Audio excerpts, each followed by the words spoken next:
Under a rooftop designed to let in natural light, attendees of the so-called Summer Davos event in Tianjin, China, are discussing the power of the sun and other energy sources, exploring ways to scale up renewables in the face of a growing climate crisis. The global energy transition has been a key talking point here, with bold ideas and new approaches taking center stage. I think that what's changed is how we talk about climate finance.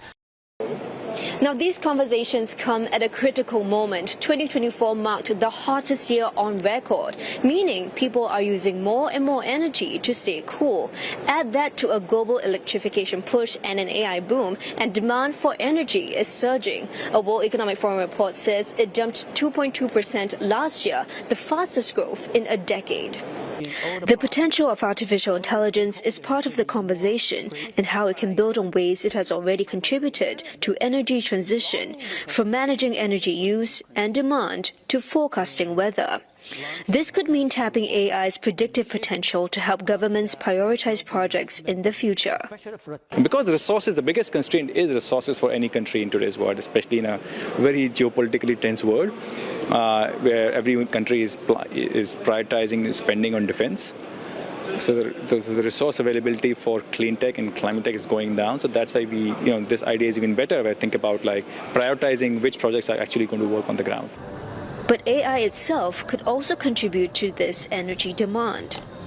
AI is going to need a lot more data centers, and data centers are going to create a massive increase in the demand for power. So that's on one side of the equation. The other side of the equation, AI can be leveraged to improve efficiencies in all the different energy systems we have. The whole world can be more energy efficient, can be more productive in terms of getting AI. But of course, people say AI uses a lot of data center capacity, and data center uses a lot of energy, and they use a lot of water to cool the data centers. But I do know that there are some data center companies, like 3 or 4 companies. All the new data centers are run by renewable energy. Still, experts warn that momentum could stall, with financial and geopolitical concerns bringing competing priorities. U.S. President Donald Trump's re-election has also raised concerns about the climate commitments of America, the second largest emitter of greenhouse gases after China.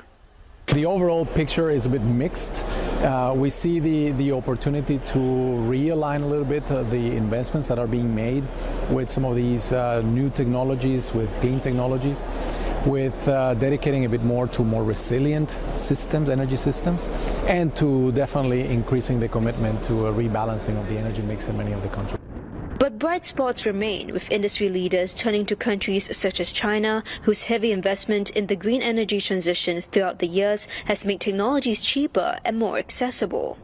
It's a shifting landscape for sustainability, for climate and energy. So in some parts of the world, there has been backtracking, backslashing and greenwashing, whatever you have. But in some other parts of the world, particularly in Asia, we're going forward. We're not stopping on our energy transition, because we do understand that for future generations, we need to leave them with the right kind of resources. With Asia's biggest economies leaning in, leaders here hope action will ripple outward, turning ambition into global acceleration. Lauren Ong, CNA, Tianjin, China.